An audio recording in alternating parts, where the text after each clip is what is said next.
This is Daniel Laird with a special report for GUST News. Today, thousands of students took to the streets to protest against upcoming cuts to university courses.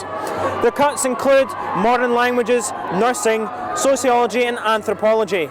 As you can see, quite a sizable crowd has gathered and they walked all over campus, making sure their voices were heard. The students of the SMLC got underway just before lunchtime, leading a procession of brightly coloured banners and flags towards University Gardens, where they met up with a delegation from Anthropology and Sociology, as well as the Anti-Cuts Action Network and those responsible for the recent occupation of the Hetherington Research Club.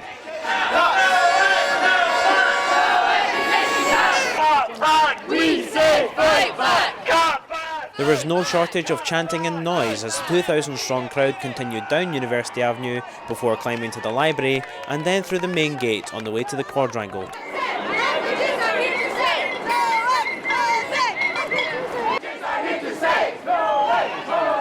Many staff members from the affected departments were also out in force to help the students get their point across, despite possible sanctions for associating with the protests.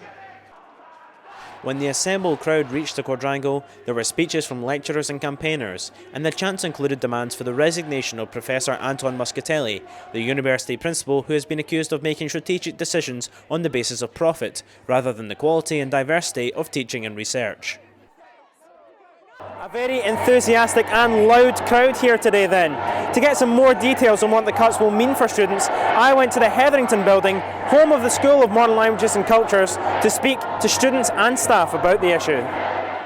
I think it was a huge success. I think a lot of people were out today. I think there was representatives from all years at the university, and certainly we were the language section, but I thought everyone was making a lot of noise, and they were really colourful and just showing that we think that what we do is really important and that we care about what we do. We feel passionate about our staff and passionate about what we learn.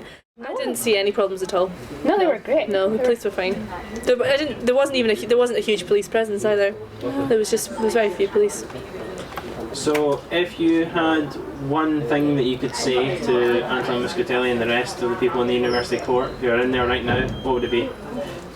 I would say that it's time to put education first. That the university has been here for hundreds of years and it's an academic institution first and foremost, and that money making and business must come second.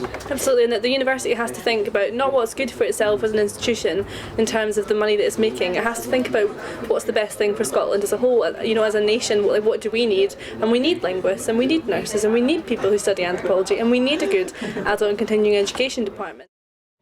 Yes, I was very pleased to see so many students, especially many of which were senior honours students, in a sense who are graduating this year, and in a sense who are not going to be affected by this. But I think the context of what is going on is that there's a real concern about the arts and humanities and the progressive genuflection to market forces. Market forces have always been around, but what we're seeing is fairly unprecedented. But the government down in London is really jeopardising a whole generation's future with what they're pushing through. Their decision to only fund properly the STEM subjects as well is going to have huge repercussions on the arts and humanities across the board. Arts and humanities generate a lot of income. They've got an important impact to make, and in addition to that, I think it shows a lack of understanding of how universities should operate. And I think Glasgow has got such a great reputation historically within a very enlightened Scottish system of education that it should really be standing up and shaping the debate. At the end of the day, without staff there is no education, and without students it's the same thing. So we need to work together so that we can reach a conclusion that's it's good for everyone. Anton Muscatelli and the rest of the university court are in discussing these things now. If you had one thing to say to them, what would it be? Don't do it. Don't cut any courses. Specifically when the MSP who was talking today was talking about Glasgow University received a 0.9% rise on funding from the previous year. So it's absolutely not a question of funding, it's a question of restructuring the university, turning it into, as someone else was saying, a money-making machine. Students were the best possible advertisement for both this place in its best incarnations and for the future of higher education generally.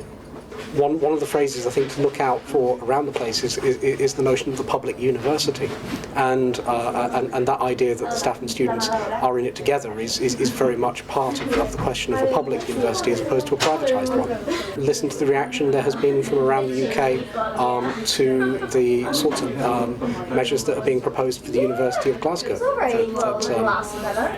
There is a message out there, you just have to read it. The Herald newspaper reported on the 17th of February that the University Court has decided that the consultation over cuts would continue despite the protest.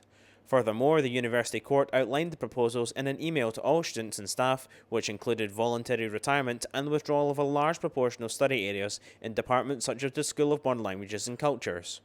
However, with such a large turnout and the determination demonstrated by those who participated in the protests, it seems like the battle to save these departments is far from over. Daniel Laird, GUST News.